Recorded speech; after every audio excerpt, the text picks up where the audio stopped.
I'm Elisa Mortensen, and this is Undo Redo.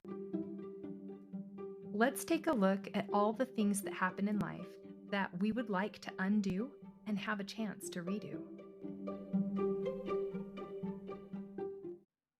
Hey everyone, I'm recording this late the night before I go on a trip with my family. So I'm not going to be editing it. So you're going to maybe hear me flub up or repeat stuff, or who knows what's going to happen, but I'm just going to get this posted. So this is me in the raw. But how's life going this week? Have you gotten on the email list, by the way? If not, get on it now while you're listening, because it's a few short paragraphs is all, and I pack it with powerful but very simple ways to get the changes you need to deepen your level of connection with those who matter most to you. And over time, these little paragraphs in these emails will add up and you'll have big results. You can file them away in some area in your email and refer back to them, but go get on the email list now because you'll look forward to opening it. Those little changes will make a big difference. And even if you only did some of them and some of them were useless to you and you didn't, the ones that really stand out to you and seem doable are the ones that you need to do. They're calling to you. And I promise you'll eventually have big results because every little tiny drop in a bucket adds up. You'll look back and you'll be so amazed at how far you've come and how much better things can be. Okay, well, today I'm excited to delve into an extraordinary book by Oprah Winfrey and Bruce Perry. It's a book that will make you question what happened to you and reflect on what's happened to me. It was an eye-opener for me, and I received a lot of insight because of how much scientific and emotional answers they have for understanding the patterns of behavior, because so many of us struggle with our own behavior, with other people's behavior, and it explains it so well. So it will change the way you see your life and answer a lot of the questions that we all have. Like, why did I do that? Why can't I control myself? Or when it comes to someone else that you maybe struggle with, how could they do that? What is wrong with them? The book focuses on understanding deeper, understanding the truth, which is why I read it, listened to it 3 or 4 times in a row. I'm up to 4 times now. But when I started writing this podcast, I put 3. But each time I got new things out of it. And so this is considered groundbreaking because it shifts to what happened to you. The other way implies something's wrong, right? This way it's seen as an explanation, like looking at our past, looking at what happened for answers, not for excuses. So opening the doors to resilience and healing in very proven and powerful ways is what the book says. So, and that's how it describes it. Opening the doors to resilience and healing in proven and powerful ways. I mean, who wouldn't want that, right? I'll break this episode into 2 parts because this book was 10 chapters. So I'm going to do 1 through 5, and then you'll get 6 through 10 next week. And it's a conversational book. If you want to read it, go ahead. It'll probably be like reading, I don't know, something truly boring because it goes back and forth. But if you want to listen to it, it's kind of cool because she talks to him and he talks to her and it just flows. It's taken me many weeks to simplify this down because I'm a true nerd of human behavior and connection. And I love all the tiny details. And I want everybody to know everything that's in the book. But I'm not just going to do another audio. I had to simplify it. You may as well just go listen to their audio. But I want it to be worthy of an episode and not have you yawning over it because it can be too much for some people sometimes. So simplifying it into very usable way, in my opinion, just took a lot of my brain power. And maybe I didn't have enough brain power over the last few weeks because I was stuck in my lower brain with reactions about my own life happening. But I look back on me as a mom since reading and listening 4 times now. And I see how far I've come. I'm okay with all the crap that went on this last month even. And I'm really proud of myself. And I'm starting to see that the whole point is just to keep learning and making progress. And it's like an amazing art of connection. The purpose of connection is to use contention, disruption, and chaos in a way that creates a deeper level of understanding and compassion for one another. Like there's a way to use that to connect more. Did you know? I can tell you. And what got me out of the temporary feeling of despair this last month or so was celebrating how I can use my knowledge and talents now to close the gap between me and someone I struggle with, not make it bigger like I was doing in the past. That is what my coaching can do for you. I still have a coach too, and I'm a hot mess. But if you want to know the steps on how to do this, like sign up to have a consult with me, because the first one's always on me and I want to make sure that it's a good fit for you. So go to lifecoachlisa.com. But let's talk about this book. Like the question is, what happened to you? It's a question all of us could answer with some digging into our past. We all have stories. Oprah and Dr. Perry start out the book with how humans begin. They begin by simply making sense of their world. And this was my first aha moment in the book, was when Dr. Perry said how most of us think if it happened to us or them when they were young, like something tragic happened. And we think, oh, it's such a good thing they're young because they won't remember it. And he said that actually the opposite is true. Studies have proven that the younger a person is, the greater and longer lasting the negative effect has, making it harder to correct.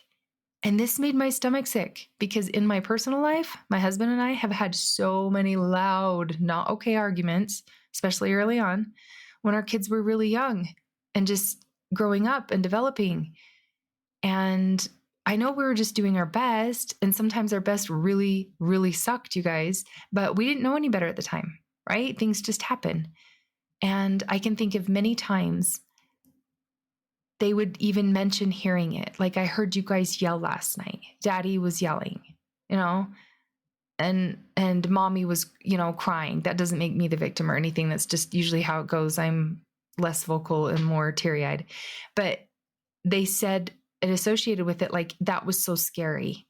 And they'd have little stories, like one time it was like, oh, I covered the blanket over my head and I tried to plug my ears. And then, one of them would say, like, I got up and I sat by the door, and that just broke my heart, right? But then when Dr. Perry was saying this, like, people are like, at least they don't remember because they're too young. Kids are so resilient. But that just isn't true. He said we do this, we say these kind of things to comfort ourselves and excuse what happened, because none of us really want to sit with the fact that it could be so severe or damaging. So we all collectively just agree to lie to make ourselves feel a little better. And I have an episode on this podcast called The Lies That Make You Feel Better, so go check it out. I've already talked about that. But in the very first chapter, I was starting to connect the dots already with my own personal story. So that's just an example of making the sense of their world. So now, my kids have this experience in their life and in their past. And as they were describing it, as well as the book authors, that Oprah and Dr. Perry were describing it, it's this idea that we all need to know that each person has a lens through which they see life.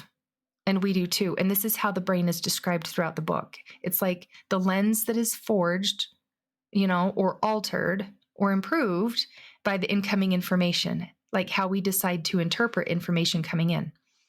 It says that no two brains are exactly the same, and that it starts with the baby's experience in the womb, even because everything's starting to develop and it's starting to get its own understanding. So mother's tone and emotions, and as they develop and the cells change so rapidly, they absorb what the mother's doing, feeling, and being exposed to, etc.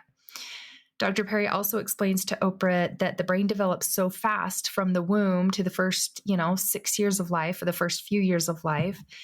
And his quote is like, the younger you are, the more damaging the negative associative input will be. And I just thought that was fascinating. Our brain stores all this information as associations, and the lower brain network relates everything that it comes across through it. So all of our sensory inside and out is developed having their first experiences for these first, 6 years.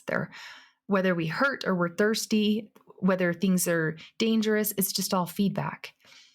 It's forming like this idea of whether our surroundings are safe or harmful. And we can be either calm or we need to be on alert. All the way down to feeling like the tone in the voices in the room, like an infant in the room can kind of tell when people walk in and walk out and how they're talking, and whether the touch is gentle or rough creates a sense of safety or not. And let's see. So that was the first chapter. The next chapter is that we are all instinctually and just innately seeking balance. In this chapter, these things are seen as causing extreme stress, leading to dysregulation. Like things that are seen as causing us extreme stress, like we perceive extreme stress, leads us to dysregulation. So our lens through which we see life gets altered just a bit with these kind of experiences. So when we're stressed, we don't feel regulated. So all humans spend all day, every day seeking regulation.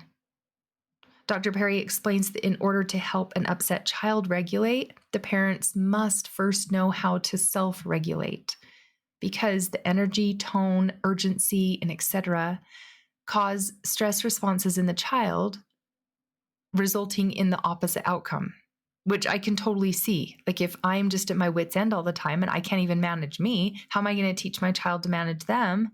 And most of the time they don't hear what our words are saying even, because these other things speak so loudly. So all of us in our early relationships create our worldviews and our connections early, whether people are good and help us and can be trusted or not. Depends on how each individual is interpreting being cared for. He went on to explain that developmental trauma is most likely the case for anyone who finds it hard to regulate. And regulate, let me just say that real quick. Regulate would be coming to your baseline, like your calm. Like regulating is not in a state of fear, panic, or worry anymore.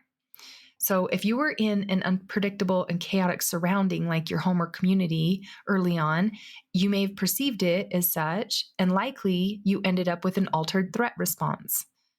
The people around you that were caring for you also were the source of your physical or emotional pain and perceived as abuse to you, which made your stress and threat responses sensitized, like overreactive or overactive. And the parents and an adult internal storms, like the adult figures that were around, if they have an internal storm, it becomes the child's internal storm as well. They go on, Dr. Perry and Oprah go on chatting just back and forth about how well humans adjust to survive by just choosing activities that numb and disassociate them to avoid their reality, and that it works and that it's amazing. So they just keep doing it to avoid their own negative reality. And it achieves the balance that they need at the time. And it's going to look different for everyone, because some people who are in certain situations don't feel threat at all. And some people who are in just a slight situation feel very threatened. And this just describes so well what could happen in the very beginning of our human experience. Children who feel vulnerable and get distressed because they perceive threats so easily, they're scared of not talking, they shut down, they make horrible things, shameful things about themselves even. It doesn't even have to come from someone else. They become disassociated, and Sometimes it appears outwardly as bad behavior or just being dramatic. And they could end up being judged by an adult or parent or teacher as failing to meet the normal benchmarks, right? Because that child isn't talking, or they don't act and play like this other child. But at this point in the book, it completely reveals the title, right? What happened to you? It reveals it in a really great way. It shows us all that we have similar human needs, and a lot of us are jumping to conclusions without enough information. And that doesn't do anybody any good. It does more harm. In the next chapter, it's called How You Were Loved. And Dr. Perry talks to Oprah about how the brain adapts to repetition and that love can be learned, just like unlove can be learned. The capacity is always there. Like before pianos were invented, people had the capacity to learn to play a piano. It just wasn't around, right? So certain things don't get developed if they don't happen.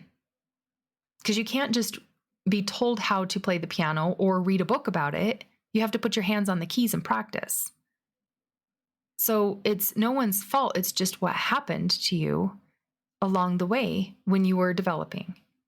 Okay, so belonging and being loved matter. So belonging, the feeling of belonging and the feeling of being loved do matter. Like it's the most important thing. And repetition of this creates a good foundation for resilience because it's predictable. And again, it's people are good or people that can't be trusted based on what you were met with when the brain was developing at that stage. You were treated well or you were lied to and had bad things happen to you, and maybe things were hidden by someone that you trusted and that should have been taking care of you, and it distorts and alters your lens through which you see all things in life from then on. Oprah continues with saying that connection is about, do you see me and do you love me? If so, you're at peace and you're regulated because it rewards you inside. Connection is so rewarding because even when you're small, right, you're not the age you can meet your own need yet. So you rely on others for assistance. And that lower part of your brain develops first. So that's where all the core regulatory dysfunctions are the most extreme. How you are loved, given love, and feel love is created. And Oprah said it's literally the glue of humanity, is what she's come to find out. And it's also the cause of disturbing and maladaptive behaviors. Okay, so the lower brain is like really important because you can't get to the upper brain unless you go through the lower brain because that's where all the information is brought in first. And that was a little tangent. That's really not on here yet. This is personally my favorite topic. Being present, connected, and attentive, and responding to another human being in a very authentic way. It just makes my heart soar, you guys.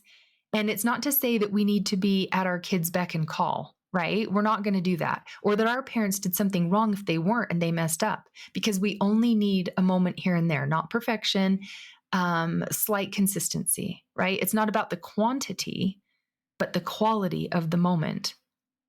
When we're all together and fully present without rush or agenda or looking back or looking forward, those are the moments that always matter. They always connect and they always heal. All right. The other things mentioned in this chapter were about how some of the networks in the brain are not developed, or in ways they're delayed because they didn't get those vital moments they needed, right? Like the piano. It just hasn't had the practice yet with the hands on the keys. So if there was unpredictable outbursts at home and punishments for things that weren't intentionally by you intentionally causing anyone harm, you just got violently acted on or yelled at or blamed, this just causes patterns of activation in the brain for responses to threats from someone you think is supposed to love you, but it's very jarring to you with unpredictability. You never know if you're going to be hit with love, or ongoing harm. So it's just mixed messages and it keeps you on alert. There's flight or freeze responses, and They're merely just on the back burner, like waiting at all times, is kind of what I got out of that. The more the perceived threat, which could be something small, but either way, it doesn't matter if it's big or small, it's just unwanted at the time. Okay. The less access we have to the smarter, more calm, decided part of our brain, which is called the cortex. And maybe nobody cares what it's called, but it's the part that finds resolve. So instead, we get desperate and irrational behaviors because it's a survival mechanism, and it's a good one because it keeps us safe. But this way, we react really quickly because it hits the lower brain first. And if it's actually life-threatening, our bodies release our own painkillers and adrenaline to get us through something that's actually life-threatening, right? Our past stories from our development days, like those traumatic events, if you've had shame or embarrassment, it can be linked to what's happening right in front of you right now, referred to as a trigger. Okay, so a trigger is an association with something in your past story in that lower brain that's really afraid of that thing because you decided a long time ago that was bad and threatening and scary. Whatever undesirable thing that happened, small or big. It's similar to what's going on in front of you right now, and you just can't have it. So you just get super reactive. So that's how it happens. And Dr. Perry describes it in this way, like behavior's so complex that whether we avoid, shut down, or react in rage, it just depends on how our memories were stored and patterned and to what intensity it was experienced. So when as kids, we get sensitized. Sensitized means that that's our normal baseline now, is a state of stress.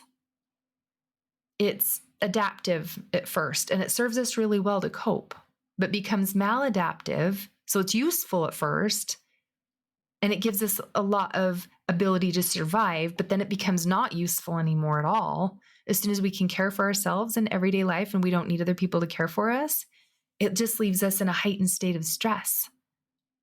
And it gives people DMS labels, DSM labels. Oh my gosh. Anyways, like ADHD, defiant and oppositional disorders are all misunderstood trauma-related behaviors. And they have a profound effect on the educational system, the mental health, and the juvenile justice system, and et cetera. The way that they've been described in this book, I think, is so eye-opening, and not just for me in my life either, but for my kids, right? The things that they've been through too, because at the beginning of this podcast, I gave you a story. Like, it's not about what's wrong with you or what's wrong with them. Why can they even do that? I don't even understand them. Look at what they can do. You know, how can that person just stand by and watch that person like beat their child? Or how can that person still, you know, like, it's totally about what happened to you, not what's wrong with you. It avoids judgment this way, and it avoids shame for any wrongdoing for all of us. Like, none of us have to be judged or shamed by anything that has happened. We act the way we act for a reason. Trauma's masked with statements like, we say like, well, I am the way that I am, or it just is what it is. And that's like making light of what we do and what we say and so on. But on the surface, it looks like poor decisions, like bad habits, self-sabotage, self-destruction. It's just the way I am. I've always been this way. And it's the things that we do that seem like poor or wrong that cause others to judge us. Okay, that's how trauma's masked. Oprah and Dr. Perry go on to say that the biggest problem with trauma is that it leaves us feeling like we aren't enough. And all of us have that feeling that we aren't enough. So all of us have distorted lenses through what has been happening to us in our early years that have carried on through these, you know, later years in life, and our kids and their kids. And it's just how humans evolve through their learning. The wounded parts of every one of us affect everything we're trying to build. Think about it. Like, if we feel like we're not enough, how willing are we to try? Or how willing are our kids to try if they just don't believe they're enough? And most of the time, I don't even think we're aware of the things that distorted our self-perception, it probably wasn't any major bad event. I mean, most people can't recall like some major bad thing happening, right? It just could have been simple neglect over time, or you've been bullied or humiliated or shamed over and over for maybe different reasons or the same reason. Either way, you perceived it as this, and that's how it happens. That's how our altered perception of ourselves happens. And depending on how we as an individual interpret it, it leaves us feeling safe or not. And when we're not safe, we just don't even think we're enough. That's how it all relates. And it's just good to know. It's good to know for so many reasons, you guys. Dr. Perry also says that science is trying to catch up with how it affects our health because it's so unique, because each person has a mom and a dad that are different, and all the relationships that are different, and all the pregnancies that are different, and we're programmed differently when we get here. How do you control all the variables to study it? Basically, the biggest one is just the biggest side effect or symptom of this is not caring for oneself. What they see from it is it affects our health because the biggest reason is that we aren't caring for ourselves and that we lack the ability or capacity to love bigger. All right?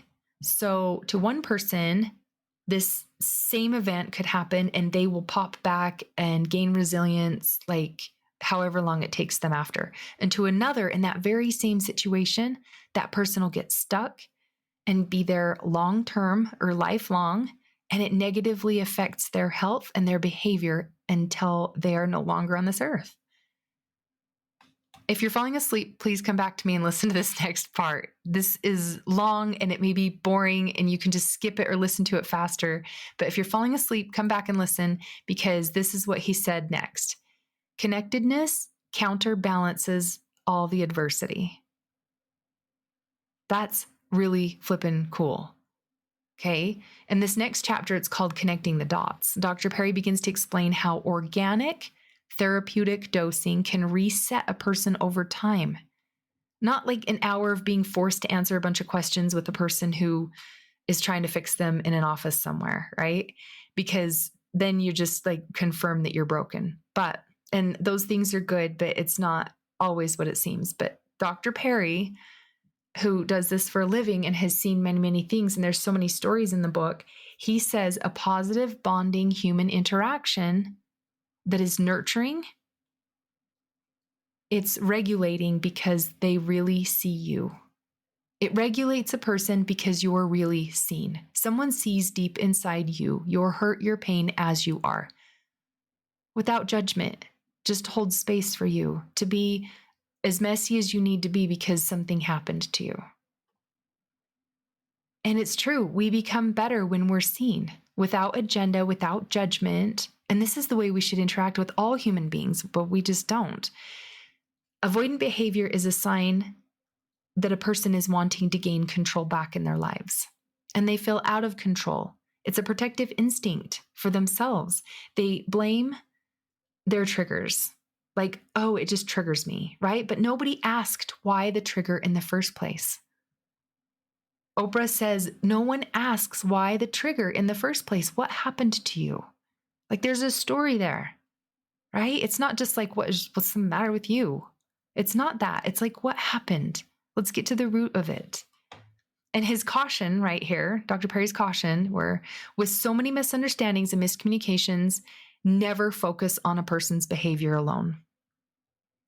He eases our conscience a little bit now with talking about the brain programming and how it happens to everyone and that there's nothing wrong with any of us. Either we absorbed it, we learned it, or we got scared and we chose it. Doesn't even matter. So some key takeaways for me for these first 5 chapters were that pain and trauma change us and our interactions, and that we should be very careful about passing along bias through our tone and our energy and our movement and our touch. And a lot of times we unknowingly do all the time. Like we don't even know we have bias because that's just a fact to us, but we do. We need to celebrate diversity all the time and treat every human the same. That was another big takeaway I got from this first 5 chapters. Speak to everyone as a whole, like as a real, true, whole person, not a broken person, and not us or them, not othering. That's also known as othering. Like, well, we do this and they do that. Like, don't talk about people as anyone other than like you as a whole too, because we're all connected. And how much we should nurture and culture authentic connection to reverse these things in everyone we meet. We should really see everyone we meet, because trauma has altered every person on this earth and how all of us have relationships, and connectedness heals it. So why not go around being a healer? Safe connection heals. Watch out for communications that you have output that shut another person down. Watch out for yourself communicating in a way that might cause someone else to think of themselves poorly or shut down or bring out reactivity and response in a negative way to someone. You can't connect with someone or reason with someone any longer when you have gone about making them be upset and feel ashamed of themselves, and just nothing can happen good from there. So if you're talking to your teenager and they just get super reactive, it's not a time to teach, right? If you're talking to a person and you mentioned something that they in your opinion, they shouldn't have done, like it's just going to put them in a defense, not safe mode to talk to you because it's very threatening. So that was another thing that I coach a lot of people on, like, why does this person do this? And it's kind of, they're both doing it. Like we're all to blame so that nothing has gone wrong. This book has taught me so much. It's opened my eyes. It's opened my heart. And I've listened to it so many times now. And how it describes us all. And it helps me in my own relationship and connection with myself. I know it describes everyone not being broken and there being a reason for everything, but with my own connection with myself, I've had much more compassion for what I have experienced in my own life, which naturally has granted me more compassion towards everyone else. So who did you think of while you were listening to this? You've got to send it to him immediately, because our needs and our prayers are most often met by other people. That's how healing happens in connection. So be that person for them. Be that person that God can nudge and you listened right away. All right. If you want to learn how to connect in this way with someone and you just don't even know how to go about doing it, then go to lifecoachalisa.com and select a time with me. And then stay tuned for part 2 of the book, What Happened to You? It's coming next week and it gets better.